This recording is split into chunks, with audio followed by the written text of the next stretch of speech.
बिहार का number 1 channel Mithila Dastak के धाकर news में आपका स्वागत है। हमें यहाँ के छोटे छोटे बच्चे जो कबड्डी खेल रहे हैं उन पर नज़र पड़ी, तो क्यों ना इस धाकर न्यूज के माध्यम से हम आपको दिखाएं कि मिथिलांचल के बच्चे बच्चियाँ कबड्डी को तरजीह देने के लिए इस ग्राउंड पर जमकर खेल रहे हैं, जमकर प्रैक्टिस कर रहे हैं। आप देख रहे होंगे कि यहाँ एक बोर्ड लगी है और ये बोर्ड शहीद भगत सिंह कबड्डी एकेडमी राजनगर मधुबनी के नाम से यहाँ बच्चे प्रशिक्षित हो रहे हैं। और साथ में ये आप देख रहे होंगे राजनगर का ये कॉलेज है और इसी कॉलेज के दाईं साइड में यहाँ एक छोटी सी ग्राउंड पर बच्चों को कबड्डी की प्रशिक्षण दी जा रही है। साथ में यहाँ बच्चों का सिलेक्शन इंटरनेशनल स्तर पर हुई है। इन तमाम बातों की जानकारी हम आपको दिखाते हैं। दूर दराज से मधुबनी के कई कोनों से आकर के यहाँ प्रशिक्षित हो रहे हैं। आइए हम शहीद भगत सिंह कबड्डी एकेडमी राजनगर के प्रशिक्षक जो इन बच्चों को बेहतरीन तालीम दे रहे हैं, एक छोटी सी जगह में आप इन बच्चों को जो तालीम दे रहे हैं, आप कौन सी ऐसी बच्चों में एनर्जी लाना चाहते हैं जो आने वाले समय में आपके ये बच्चे राष्ट्रीय हो या अंतर्राष्ट्रीय हो, राज्य स्तरीय हो, जिला स्तरीय हो, सभी जगह परफॉर्मेंस कर सकें?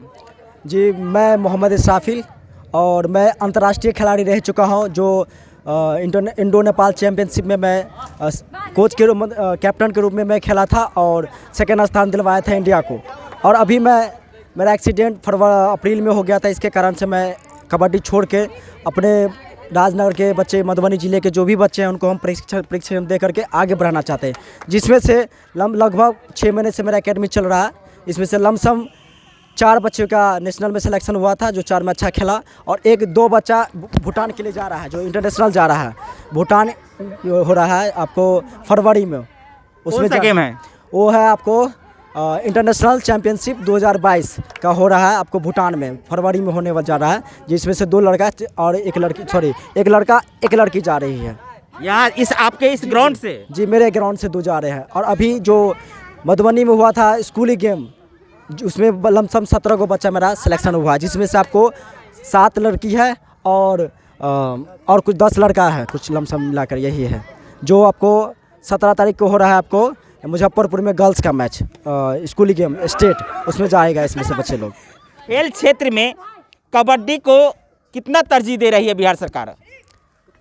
माना जाए तो अच्छा खासा उसका भी तरजीह दिया जा रहा है, लेकिन अभी फ़िलहाल मेरे मधुबनी ज़िला में ग्राउंड तो बना है, लेकिन वहाँ पे छुट्टी बहुत ज़्यादा मिलती है। इस कारण से बच्चे लोग का अच्छा प्रशिक्षण नहीं हो पा रहा है।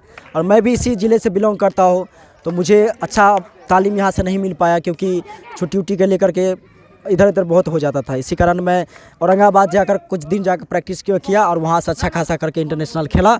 उसके बाद मैंने सोचा कि मैं कुछ नहीं कर पाया, तो लेकिन मेरे जो यहाँ के जो बच्चे हैं मधुबनी ज़िले के, वो आगे बढ़े और आगे ऐसे ही खेले। इसीलिए मैं अपना सब कुछ छोड़ छाड़ के अभी मैं एकेडमी में चलाता हूँ और बस इसी एकेडमी पर ध्यान देता हूँ बच्चे लोगों को आगे बढ़ाने में।